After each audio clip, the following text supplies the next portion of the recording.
قرآن بن جاتا ہے۔ پھر قرآن میں جو کوئی لکھا رہا، جو اچھے لوگوں کی صفتیں ہیں لوگ اس میں دیکھ لیتے ہیں کہ وہ یہ ہوتے ہیں بندے، جو برے ہوتے ہیں وہ بھی سامنے آ جاتے ہیں۔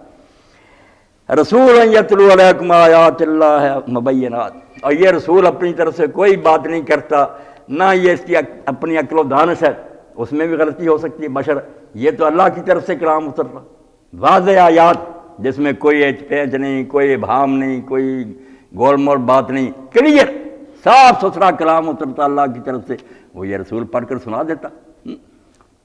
لِيُخْرِجَ الَّذِينَ آمَنُوا وَعَمِلُوا الصَّالِحَاتِ مِنَ الظُّلُمَاتِ إِلَى النُّورِ۔ ہمارے یہاں بحث ہوتی رہتی ہے، بدقسمتی یا نزاع پیدا ہو گیا خواہ کہ رسول نور ہوتا ہے یا بشر ہوتا ہے۔ بس سادی بات ہے کہ بشر تو ہوتا ہی ہے، بشر نہ ہو تو ہمارے کس کام کا؟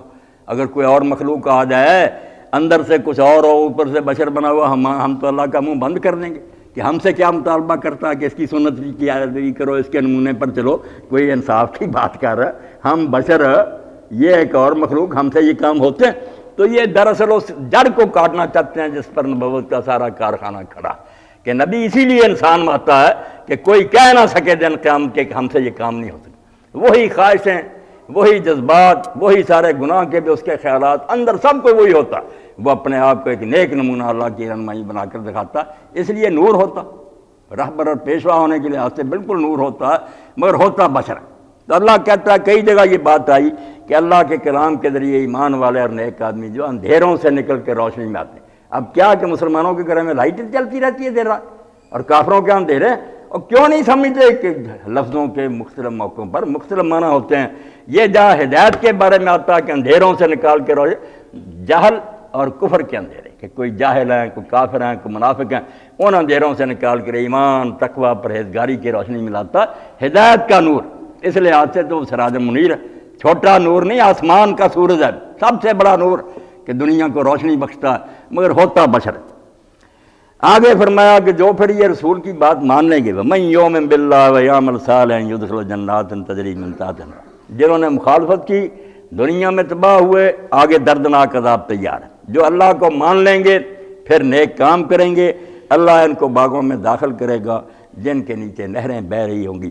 قرآن پاک میں آگے دیکھ لیں، روایتوں کی بات الگ ہے یا ہمارے علم کلام کے مسئلے۔ قرآن نے دو ہی گروہ بیان کیے، یا جنتی یا دوزخی، وہاں نکلنے کا کوئی مسئلہ نہیں، جو چلا گیا دوزخ میں اس کے نکلنے کا کوئی ذکر نہیں۔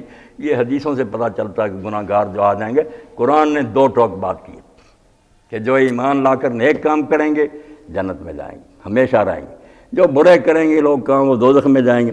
قرآن پاک میں ایمان اور عمل صالح اکٹھا بیان ہوتا ہے کہ ایمان لائیں تو نیک کام کیے ہیں، یہ نہیں کہ مان لیا اور بعد میں کام نہیں کیا۔ آپ بھی انصاف کریں کہ جو مانتا ہی نہیں کہ زہر ہے وہ کھائے تو اور اثر ہوگا، اور جو مانتا کہ زہر پھر کھا لے اس پر اور اثر ہوگا، دونوں مر جائیں گے۔ ماننے سے کوئی فائدہ ہوگا، بلکہ انصاف کی روشنی میں جو مانتا تھا اس نے کھایا تو زیادہ مجرم۔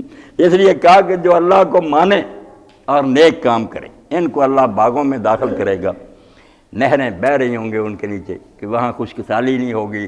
یہ نہیں کہ اب دریاؤں کے بند ہو جانے کا خطرہ پیدا ہو گیا، کہیں درخت سوکھ نہ جائیں، نہیں، سدا شاداب باغ رہیں گے، نہریں نیچے بہہ رہی ہوں گی۔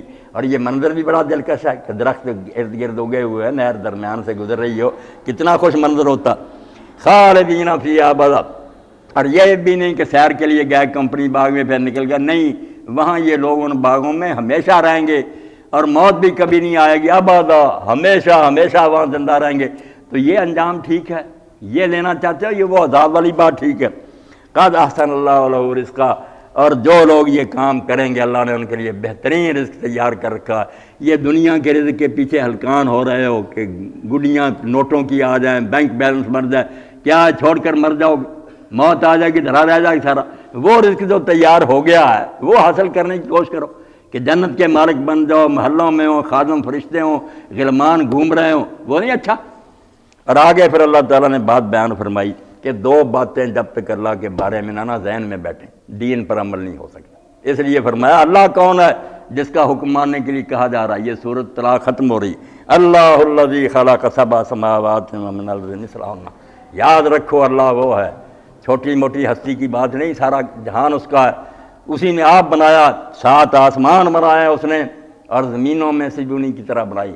قرآن میں یہی مقام ہے، حدیثوں میں کئی جگہ، مگر یہاں ایک ہی بار کہا کہ زمینیں بھی 7 ہیں، ورنہ صرف زمین آ جاتا ہے۔ یہاں بیان کر دیا کہ 7 آسمان بنائے ہیں، 7 زمینیں، مگر ستاروں سے آگے جہاں اور بھی ابھی سائنس کو کچھ پتہ نہیں چلا، نہ علم کو، کہ زمینیں کتنی ہیں اور آسمان کتنے ہیں، یہ کوئی نہیں جانتا۔ ابھی تو ایک آسمان کا بھی ہم نہیں فیصلہ کر سکے، یہ ایک آسمان ہے، اس کی ایک زمین ہے جس میں ہم رہ رہے ہیں۔ اسی طرح کوئی اور زمین ہوگی، اس کا اور آسمان ہوگا، 7 آسمان 7 زمینیں، وہاں پتہ نہیں کون مخلوقیں رہ رہی ہیں، وہاں کیا قانون جاری ہیں۔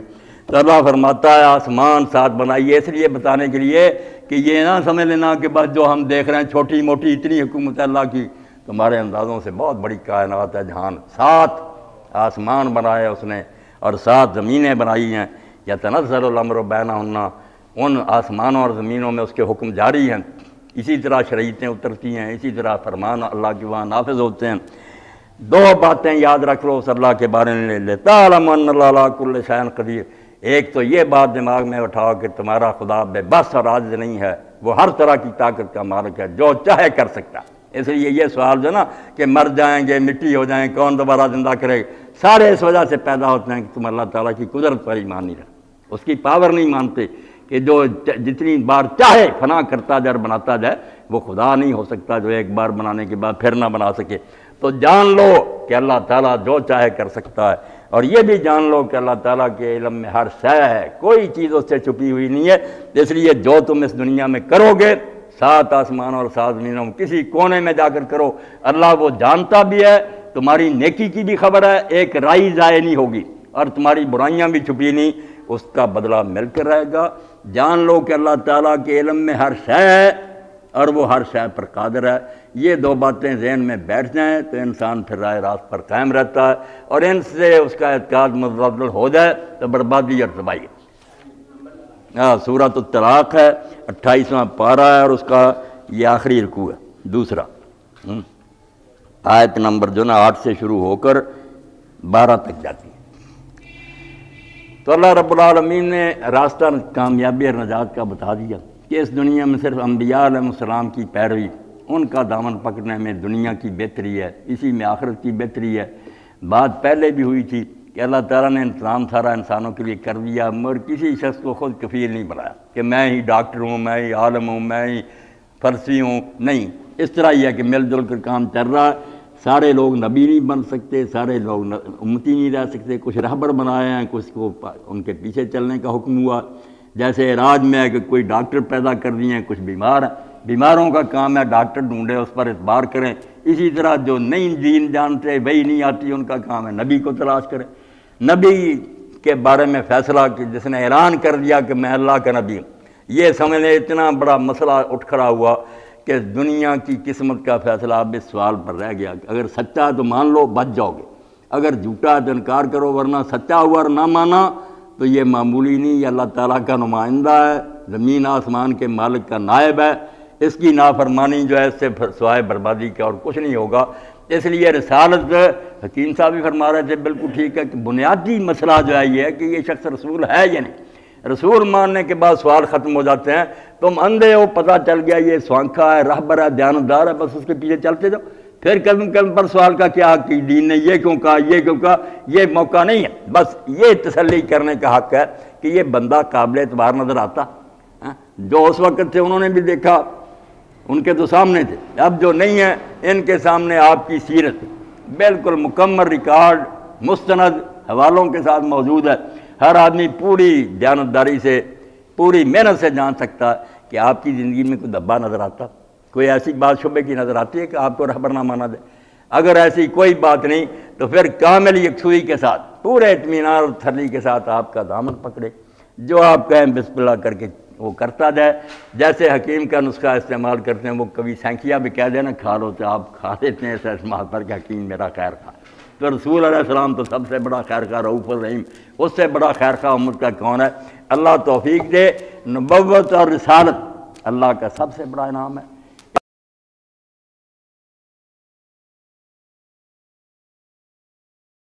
اس کے پیچھے آنکھیں بند کر کے آدمی چلے، وہ گڑھے میں نہیں گرائے گا، راہ راست پر چلاتا ہے، انشاءاللہ جنت تک لے جائے گا۔ وآخر دعوانا ان الحمدللہ رب العالمین وصلی اللہ تعالی علی عبد اللہ ورسولہ خاتم النبیین سیدنا مولانا